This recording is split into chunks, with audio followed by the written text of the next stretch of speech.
Fala galera, eu sou Larissa Rezende, sejam muito bem-vindos ao Dimensão Cultural, o lugar mais geek do universo. E hoje nós vamos embarcar em um mistério tanto quanto sombrio por uma Londres vitoriana. Vamos começar a falar de mais uma saga literária por aqui, e essa é uma história que envolve mistérios, crimes violentos e um romance bem caloroso. É claro que eu tô falando da saga Rastro de Sangue, que foi escrita pela Kerry Maniscalco e aqui no Brasil foi lançada em uma belíssima edição pela Dark Side Books, e é uma história que possui um charme um tanto quanto peculiar. E se você já se interessou por essa história, deixa o seu like nesse vídeo, se inscreve no canal e ativa o sininho para conhecer histórias cada vez mais envolventes e interessantes. A saga Rastro de Sangue se passa no período vitoriano e nos apresenta Audrey Rose Wadsworth, na qual é uma jovem de família aristocrática que sonha em ser cientista forense. Então, de dia, ela utiliza rendas e babados em chás, e à noite ela corta cadáveres nas aulas de ciência forense com seu tio. E são nessas aulas que ela conhece Thomas, um aluno super promissor do seu tio e que começa a competir com ela.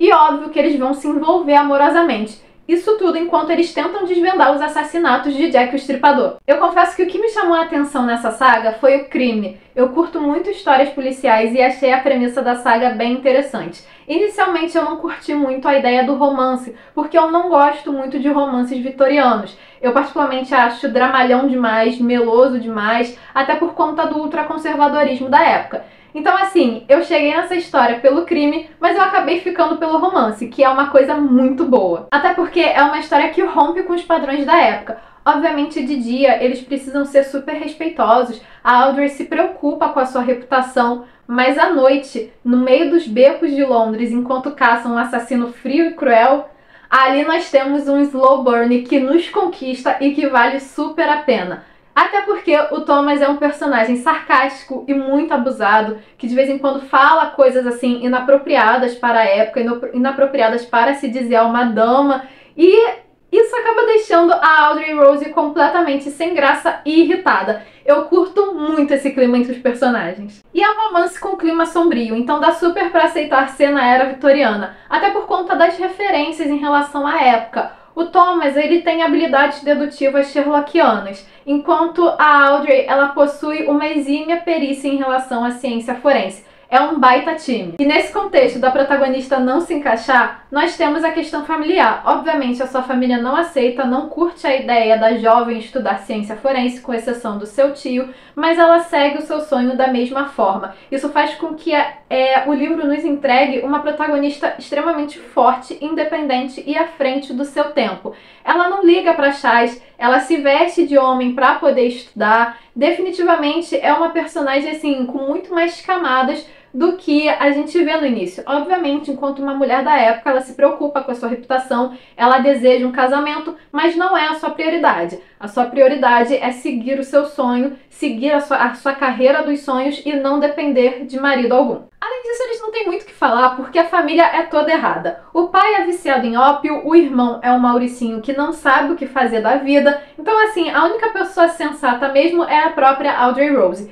E a prima dela, a Lisa, ela é meio que sensata até a página 5. Mais pra frente a gente descobre por quê, mas assim, ela acaba sendo uma personagem muito divertida e que traz uma leveza pro clima familiar. O livro, de fato, é muito bem escrito. Eu gostei muito, principalmente quando eu li a nota da autora no final da história, mostrando quanto a autora fez pesquisas em relação aos mistérios, aos casos do Jack o Estripador. Então existe uma veracidade aqui nessas histórias em relação às suas vítimas, a forma como essas vítimas foram encontradas. Obviamente existe uma liberdade narrativa, né? Audrey Rose e Thomas não estavam investigando isso no século XIX, mas mesmo assim eu curti porque a autora se preocupou em trazer certos detalhes, uma certa veracidade, e tratou tudo isso com muito respeito. Ela conseguiu envolver o leitor num romance policial bem bizarro, bem cruel, né, com um criminoso bem cruel, mas tratou isso tudo com muito cuidado, com muito respeito, não tratou de forma leviana.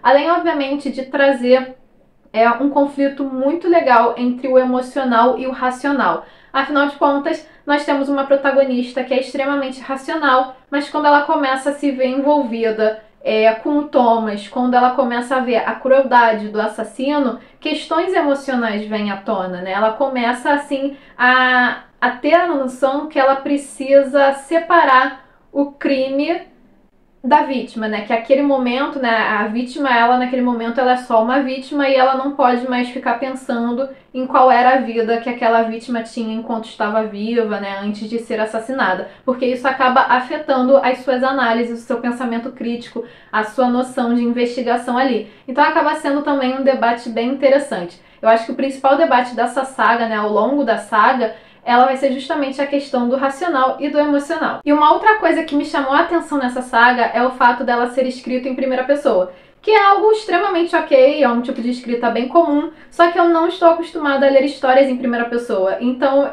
isso me causou um certo estranhamento, né? Me deu uma certa agonia, inclusive, pelo fato de que ser narrado em primeira pessoa limita a minha visão em relação à história. Né? Quando o narrador é em terceira pessoa, a gente tem noção do que está acontecendo a todo momento com todos os personagens, né? Mas na primeira pessoa a gente só tem noção daquilo que a Audrey Rose vê, já que ela é a narradora, já que a gente acompanha a história a partir do ponto de vista dela.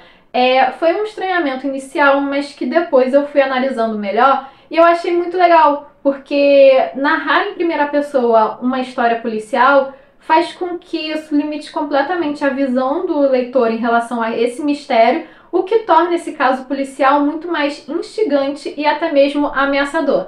Então realmente foi algo que de um estranhamento eu comecei a gostar bastante. Rastro de Sangue traz uma narrativa extremamente envolvente, unindo um slow burn e um enemies to lovers a um cenário completamente sombrio e negativo.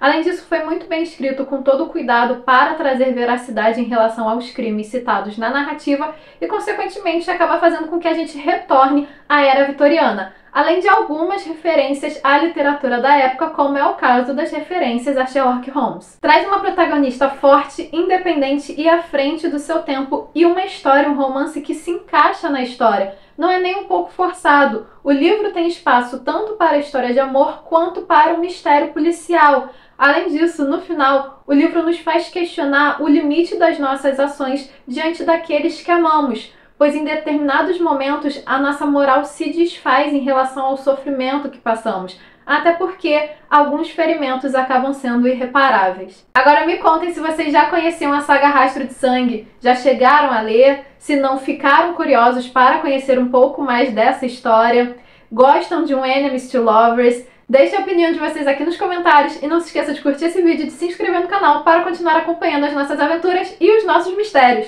Nos vemos na próxima!